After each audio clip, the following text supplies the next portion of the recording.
once again, we are back, and of course, welcome back from that particular break.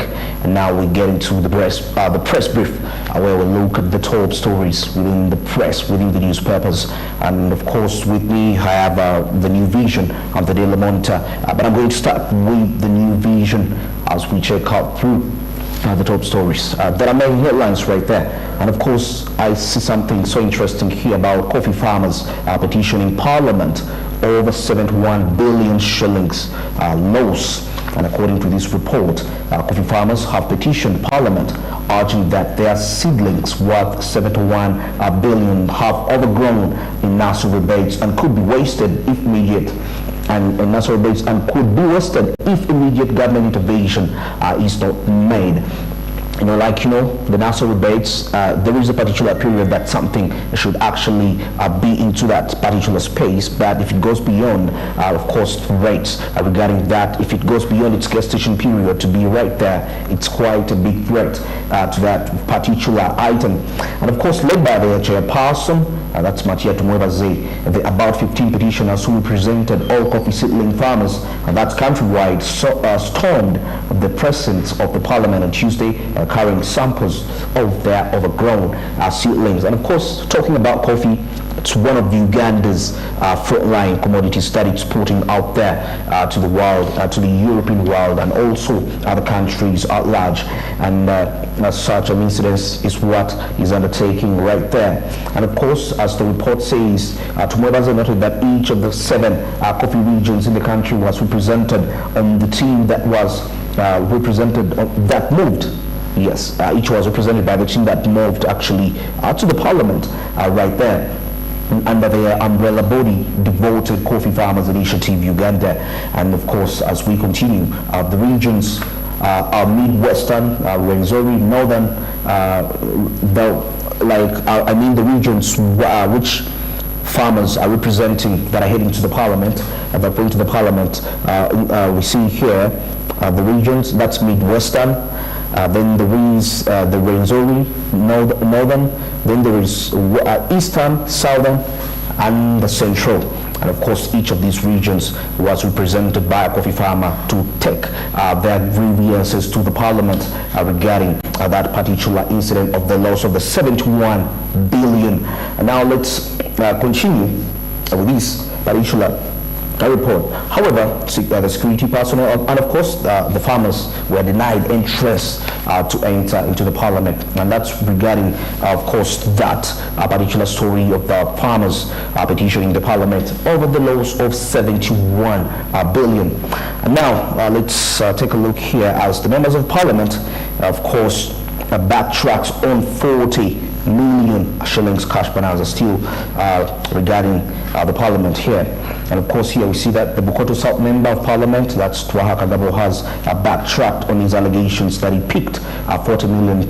And of course, that's from the Speaker of Parliament. And of course, these are something to do with corruption-related scandals right there in this particular report of the backtrack of 40 million cash bonanza. Quite a lot of interesting headlines that I'm seeing. And of course, I'm cutting across another headline here, still in the New Vision, saying that government urges parents to feed children on milk at school. And of course, this is something that has been trending on the media regarding that particular topic. Here the government says, government through the Education Ministry has commenced a program in which they have started engaging parents to contribute towards feeding their children at school. As a result, government has announced a pilot project in which at least 1 million children from the 3 districts of Kampala, that's Mukono and Makiso, will access milk at subsidized prices. So you can see this is a very great initiative. Of course, they're going to be getting this milk at a subsidized price. The project will be implemented through a partnership between the Education Ministry and of course the SNB Uganda and Netherlands Development Organization, and of course the Assistant Commissioner for Private Schools in Education Ministry, that's George Mutekanga, revealed revealed that particular report regarding that. He said later the project is expected to be extended to the districts of Jinja, Mbale, Soroti, Lira, Gulu, Hoima, Kabale, Arua, Kabarole, and of course and Masaka, if effectively implemented. Mutekanga was speaking of the joint stakeholders planning meeting for the school feeding program at Fairway Hotel in Kampala Tuesday. He said the issue of school feeding was a concern, and for many us it continues to hinder the achievement of education. I remember last time majority of the schools actually closed earlier than they ought to close, of course due to some financial difficulties, and this comes back to the prices of essential commodities that are needed to feed the students are rising so high, and majority of the schools couldn't actually continue operating at that particular range, and some are actually registering profits, and that's where the trouble came for them to close a little bit earlier than expected. But now with this initiative of feeding children, the students on milk, it's an initiative, of course, by the government to ensure that they get this milk at subsidized prices, and of course to catch up the losses of the previous term, and also to enable the schools earn more revenue, since of course with the subsidized price parents are going to be willing to give in and ensure that their kids actually receive the service, because it's very essential for the kids to study with a healthy mindset regarding that. That's very key to growth and development. And of course, still, as I wind up this report, deriving its mandate from the school feeding policy guidelines, that's of 2015, the program will mobilize parents to contribute to feeding of their children on milk in focus of improving their nutrition status, reducing short-term hunger, increasing concentration in class, and improving, of course, the learning outcomes. And of course, Ntekanga further revealed that government has entered into a partnership with processors who are willing to design specific milk and yogurt products for of course for school children. So you can see government is already entering into contracts with the different companies to ensure that can actually different processors to ensure, because majority of the kids of course prefer this processed milk, yogurt, and also those other flavors, vanilla and so many. And finally, on this report, the milk processors who have been brought on board include, and of course, that have been mentioned here, those that are going to be on board regarding provision of children with milk at subsidized prices. Yes, and now we are still moving on here. I think I can, let's take a look at finally on this particular report in the New Vision regarding climate change before I can cross over to the other side about climate change and 22 million. We are talking about climate change and 22 million actually facing starvation as a result of the climate change. And of course, according to this report, the current food insecurity in the Greater Horn of Africa, including Uganda, is threatening 22 million people with starvation. According to experts under the Intergovernmental Authority on Development in East Africa, and that's IGAD, that's the Climate Prediction and Application Center accredited by the World Meteorological Organization, the Greater Horn of Africa has experienced poor rainfall for the fifth season running. And of course, this is regarding food insecurity, and of course, starting from the Horn of Africa, and of course, definitely across Uganda, since it's almost a little bit nearer. And now let me cross over to the Daily Monitor, and we take a look at some of these stories that are making headlines that are quite very influential right there. Now there is a report here about climate change hits tea farmers in Buhweju. Wow, this is something so sad. According to this report, tea production in Buhweju district has dropped due to climate change, with an acre which used to produce between that's 550 kilograms and 600 kilograms every harvest now has reduced to between 250 kilograms and 280 kilograms, according to the district officials. Several farmers who spoke to the media, of course, said they have incurred huge losses. So you can imagine, quite from about 550 to 600 bags, coming down to 250 to 280 bags. That's quite a tremendous decrease. Something not good for the agricultural sector right there, most especially to the people in Buhweju that are dealing into the tea.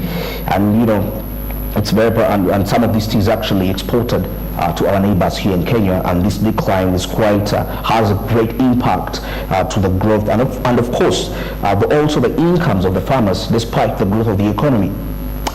And of course, Mr. Still on the report here, several farmers spoke to media and said they've incurred huge losses. That's Mr. Nicholas Abenaitwe, a tea farmer in Chikamba, Buhweju, Western, said his wool leaf product had reduced, that's from 15,000 kilograms to 10,000. So that's a decline of about 5,000 kilograms due to climate change. Remember, this is a global agenda, climate change, and of course making sure that people use nature efficiently to ensure that actually we don't exploit the resources. And now let's cross over to the international news this very time. Okay. Now we start with dealing with famine, and of course this is the nation of Somalia, and at least $1 billion needed to avert that's the famine in Somalia. That's according to the United Nations. The United Nations humanitarian chief has called for an urgent need for at least $1 billion that's to avert famine to Somalia in the coming months. That's early next year. 2 more dry seasons are expected to compound the historic drought that has hit the Horn of Africa, the Horn of Africa's nation. Martin Griffiths said on Tuesday in a video briefing from Somalia's capital Mogadishu that a new report from an authoritative panel or independent experts says there will be a famine in Somalia between October and December. And of course, this is a statement he made that was quoted. He said, if we don't manage to starve it off and avoid it as had been in the case that's of 2016 and 2017 right there. As we continue on this very report, the Undersecretary General of Humanitarian Affairs told the United Nations correspondents that more than $1 billion in new funds is needed in addition to the United Nations appeal of about $1.4 billion. That appeal has been very well funded, he said, and also he thanked the U.S. Agency for International Development, which announced a $476 million donation of humanitarian development aid. That was back in July. As we continue here, the famine early warning systems network created by the USAID said in a report on Monday that famine is projected to emerge later this year in 3 areas in Somalia's southeastern Bay region, including that's by Doha, without urgent humanitarian aid. Up to 7.1 million people that's across Somalia need urgent assistance to treat and prevent acute malnutrition and reduce the number of ongoing hunger-related deaths, according to the recent analysis by the Integrated Food Security Phase classification that used by the network to describe the severity of food insecurity. The Horn of Africa region has seen 4 straight failed rainy seasons for the first time in over half a century, and of course endangering an estimated 20 million people in one of the world's impoverished and turbulent regions. Griffiths said meteorologists have predicted the likelihood of a 5th failed rainy season from October to December and the 60th failed rainy season from January to March next year, and is also likely at the same time. Many Somalis raised that, he said, 3 million animals have died or been slaughtered because of the lack of rain. And now let's cross over to Zimbabwe.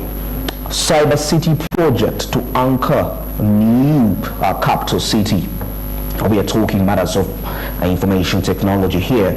And of course, lavish villas, luxury, that's the townhouses, high-tech offices, landscaped gardens, and 15-story commercial tower. These are in the plans for the latest building development in Dubai, but also for the city in the suburbs of Harare, that's the capital of Zimbabwe. Despite having one of the world's largest unemployment and inflation rates, that's debilitating currency crisis and failing foreign direct investment, the project is going ahead. Zimbabwean investors believe in its potential. The cybersecurity, the cyber city is to be a key feature that will bring added value to our new city here. The development around the year for the smart city on 15,500 acres will be the smartest city in our region. What I've just mentioned is a statement by Emerson, the president of Zimbabwe, Mnangagwa. Yes, so you can get to understand that. So interesting. And of course, the cyber city, you can imagine, this is how far countries have gone in terms of developing technologies in all aspects. And of course, still into this their report, the futuristic cyber security project, cyber city, is projected to anchor what authorities view as the new capital, or the new Harare, in the Mount of Hampden area, about 26 kilometers northwest of Harare. And of course, estimated at $500 million, Zimbabwe Cyber City is being developed by the United Arab Emirates, the best industrial, that's conglomerate, Malk International. And of course, in a statement, says here, we've been trying to bring the Dubai standard of living to this particular development. The project will have high-end villas, we call them Zim Hills, surrounding water bodies. We will have a very tall tower with the shopping center. Of course, that says Shaji Ul Mulk, of course, Mulk International chairman, and making those remarks regarding that particular project. Now, let's cross over to the nation of Tanzania, talking about the maize exports within this particular report, as the new maize shock as Tanzania freezes exports permits for Kenyan traders. Tanzania has frozen the issuance of new maize exports permits for Kenyan traders in what could worsen the shortage of the product, which has driven prices of flour to historic highs. Several millers and the animal feed manufacturers in Kenya told, of course, the media, the neighboring country stopped issuing permits that was last week, tightening the supply of the staple locally manufactured. John Gatogo, publicity, that's the publicity secretary of the Association of Kenya Feed Manufacturers, say that the members are unable to get stocks from Tanzania, as well as to move that has seen processors cut down on production. Millers issued with one-off permits for grain export from Tanzania, and they need to apply for a new one every day. They intend to ship maize out of that country. Tanzania has for the last 2 years become a key source for market, and that's for maize to bridge deficits, especially after the two countries mended their trade ties with the change of regime last year following the death of the former president John Magufuli. And of course, as we wind up this report, data from the East African Grain Council shows imports from Tanzania nearly grew fivefold. That was last year to 469,000. That was from 474 tons from 98,000 tons. That was in 2020. The development has led processors just laying for stocks that are available locally, and the few imports are coming in from Zambia. Tanzania restricts exports to protect its local stock following poor harvests. The Kenya Bureau of Standards say that the maize coming in from the Namanga border has significantly declined, confirming the imports into the country at the point of originating, that's from Zambia. And of course, as we continue with this particular report, the move leaves Zambia as the only key source for the market produce and the local deficit, and that's as most of stocks in Uganda also. A key source is now heading to South Sudan owing to high prices, that is in Juba. The shortage occasioned by the Tanzanian ban will push up the price of maize locally to Kenyan shillings about 5,800 Kenyan shillings. That's for a 90 kilogram bag costing about 4,400 Kenyan shillings, according to the millers. Kenya has been relying on cross-border stocks from Tanzania and Uganda to meet the rising demand of flour after supply in the local market dwindled the price of flour and jumped to about 210 Kenyan shilling regarding. And of course, finally, countries in the region are competing for a limited white maize. So that's regarding Tanzania and Kenya in relations regarding to importation, the trading of maize amongst those countries. And at this very time, let's get into the business tips.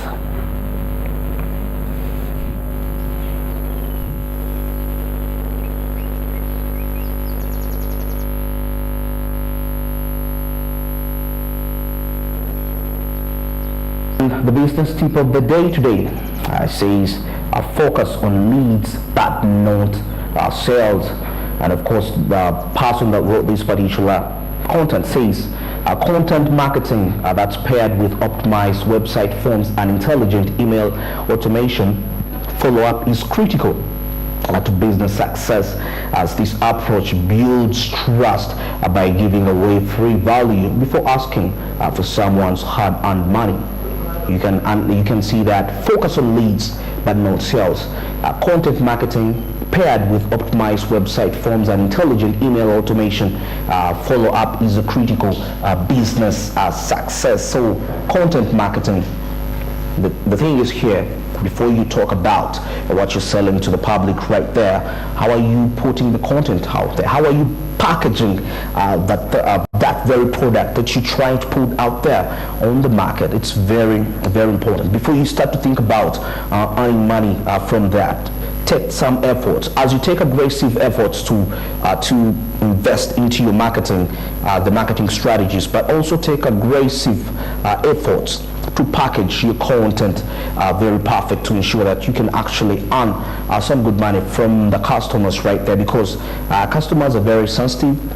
You may be aggressive to get their money when you put out your product right there, but the day there is some quality lacking out of that, the day there is a lack of the content, the quality, the makeup of that particular product, supposing it's not to the standard, definitely they're very quick to shift and of course go on to other products. Remember, the competition is always tight, as always. And now let's get into the business quote of the day.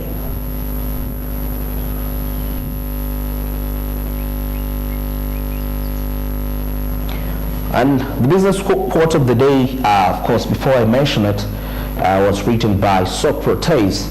That's the father of Western philosophy. That was a French philosopher, actually. The secret, he says, the secret change is to focus all your energy not on fighting the old, but on building the new. You see that? Very interesting. The secret of change is to focus all your energy not on fighting the old, but on building the new. So that's something that is very, very strategic regarding that.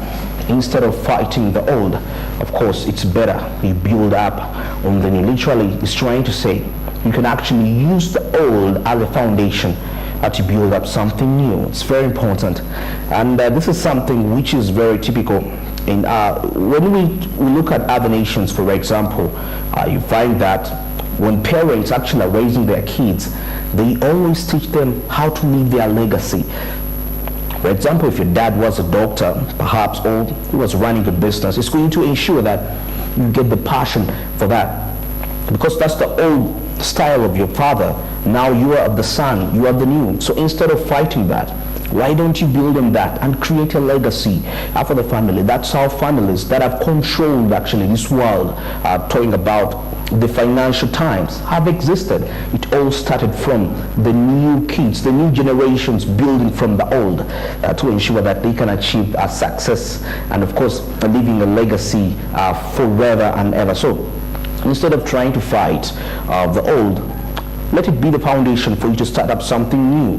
Because if you think that every day you're going to be laying a foundation, there is going to be stuntedness in growth, and of course within that family, but also it's beyond this, but it comes back to the nation at large.